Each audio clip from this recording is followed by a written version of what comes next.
খুব সহজেই মাত্র ১৫ মিনিটে বানিয়ে ফেলুন অসম্ভব মজার এই মুরগির কালো ভুনা। আসসালামু আলাইকুম, আপনাদের সবাইকে স্বাগতম আমার চ্যানেল দ্য কেয়ার শোতে। এখানে আমি নিয়েছি ১ কেজি পরিমাণ মুরগির গোশত। ম্যারিনেট করার জন্য দিয়ে দিব ২ চামচ লবণ। এখন দিয়ে দিব ১ চামচ হলুদের গুঁড়া। ঝালের জন্য দিয়ে দিব 2 চামচ মরিচের গুঁড়া। এরপর দিয়ে দিব 1 চামচ ধনিয়ার গুঁড়া। এখন একই চামচ দিয়ে মেপে দিয়ে দিব 3 চামচ আদা রসুন বাটা।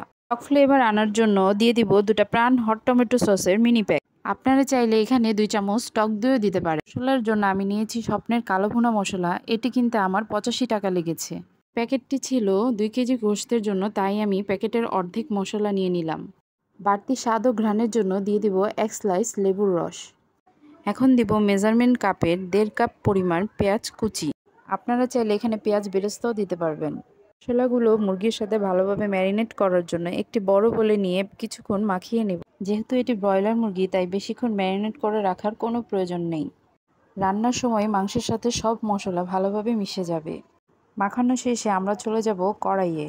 এখানে আমি দিয়ে দিলাম 4-5টি মাঝারি সাইজের দারচিনি, দিয়ে দিলাম 2-3টি তেজপাতা, আরও দিব 4-5টি সবুজ এলাচ এবং 3-4টি লবঙ্গ। এখন এই গোটা মশলার মধ্যে দিয়ে দিব 1/2 কাপ রান্নার তেল। গোটা মশলার থেকে ঘ্রাণ বের হওয়ার জন্য তেলে একটু ভেজে নেব। মশলা থেকে ঘ্রাণ বের হলে দিয়ে দিব আগে থেকে মাখিয়ে রাখা সেই মুরগির ম্যারিনেশন। চুলার আঁচ এই পর্যায়ে হাই ফ্লেমে রেখে গোটা মশলার সাথে ভালোভাবে নেড়ে মিশিয়ে নিব।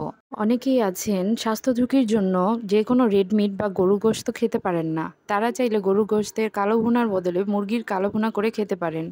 আর যেহেতু এটি রান্না করতে আমার মাত্র 15 মিনিট সময় লেগেছে, তাই যে কোনো ব্যস্ততার সময়ে অথবা হঠাৎ কোনো অতিথির আগমনে খুব সহজে এই মুরগির কালো ভুনা বানিয়ে ফেলতে পারেন। এ পর্যায়ে চুলার আঁচ হাই ফ্লেম থেকে মিডিয়াম টু লো ফ্লেমে দিয়ে দিতে হবে। যেহেতু মুরগিতে আমি কোনো প্রকার পানি ব্যবহার করিনি, তাই মশলাগুলো যেন পুড়ে না যায়, এজন্য একটু পরপর ঢাকনা খুলে মুরগির গোশত নেড়েচেড়ে দেব। একটু পরপর নাড়ার কারণে মশলাগুলো ভালোভাবে মুরগির সাথে মিশে যাবে এবং একটি ভাজা ভাজা ঘ্রাণ আসবে। এখন এই মুরগিতে ফোড়ন দেওয়ার জন্য নিয়ে নিলাম মাঝারি সাইজের 2টি পেঁয়াজ কুচি, একটি বড় রসুন কুচি এবং 6-7টি শুকনো মরিচ। এই উপকরণগুলো বাদামি রং না হওয়া অবধি ভালোভাবে নেড়ে ভেজে নেব। এই ফোড়নের জন্যই গোশত থেকে কালো ভুনার অথেন্টিক স্বাদ ও ঘ্রাণ আসবে। এবার রান্না করা মুরগির গোশতে ভাজা ফোড়ন দিয়ে দিব। পেঁয়াজ রসুন ও মরিচের ফোড়ন যেন মুরগির সাথে ভালোভাবে মিশে যায়, তাই কয়েক মিনিট নেড়েচেড়ে নিব। চুলার আঁচ কিছুক্ষণ লো ফ্লেমে রেখে ভালোভাবে নেড়েচেড়ে নিলেই হয়ে গেল মাত্র 15 মিনিটে তৈরি মজাদার মুরগির কালো ভুনা। এরকম মজাদার রেসিপি জানতে আমার চ্যানেলটিকে সাবস্ক্রাইব করে দিন। ধন্যবাদ।